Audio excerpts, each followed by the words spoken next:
When I first came to London about 10 years ago, I worked with young offenders, and I was just really struck by how present pornography was in their lives. And that's 10 years ago, so it's become even more pervasive over that time.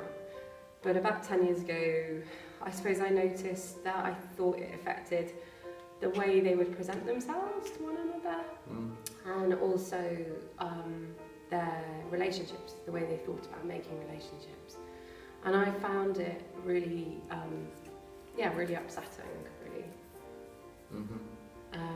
And I suppose it's, as well as, and so over the last 10 years, it's been something that I've thought about a lot, and have thought I would really like to make a piece of theatre about it, but I can never quite find the right form for it. And I suppose prior to that, for me as well, pornography has always been something that I've struggled with, for lots of reasons, you know, because of the kind of like really extreme sexism within pornography, and also because of the way that it's such a hidden thing. So the apparent values of society are so sort of, you know, are particularly now, there's an emphasis on them being so progressive. But then we know statistically that hidden beneath that, there's an enormous appetite for and engagement with this kind of material, which is not progressive. So I've always found that kind of fascinating, and also sort of struggled with it, I guess.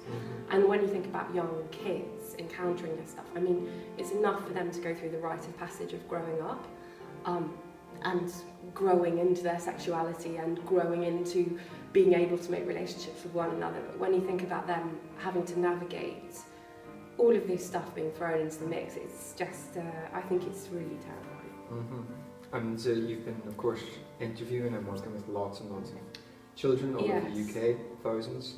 Have you came across stuff that's surprised you? Definitely, loads of stuff that's been surprised me. It did surprise me. Like, I don't feel like I've spoken to very many 5 or 6 year olds who haven't seen pornography, and that does surprise me. You just can't really imagine it. You know, you look at them and they're so cute and they're exactly like what you imagine a child that age to be, but they then will describe some of the things they've seen, and they are, you know, you just think, how is that lodging in your system? It surprised me that how early kids are sexting, so they're sexting around sort of age 11, which again, and I've asked them, you know, how many children in your school are sexting, and they say about 50%.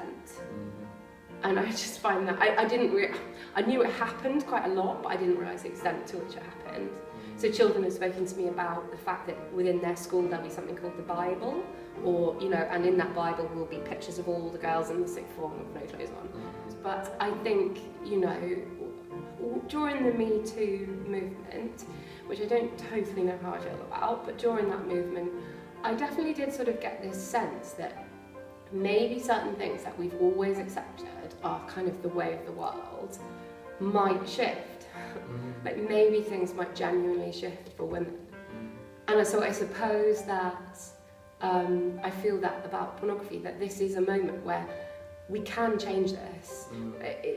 I do think, like one of the kids said in one of the interviews, like, do you think that maybe in 200 or 300 years we're going to look back on this time where little children were being exposed to acts of sexual violence as the norm, and we're going to say, like, we were mad?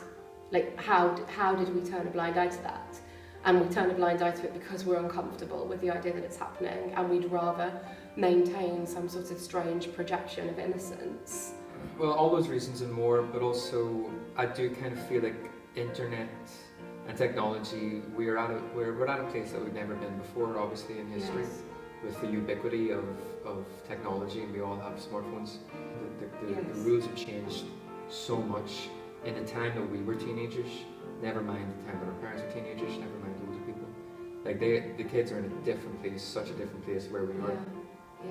And I don't know if this came up in the chats, but one feels that the less you talk about it, the more power it has over people. The more power it has, and talking about it and creating a space to talk about it kind of disarms it, or at least puts it in more context and helps people through that. We've already experienced that from people that we've been working with. I also think it's quite radical talking about it because it's taboo, really.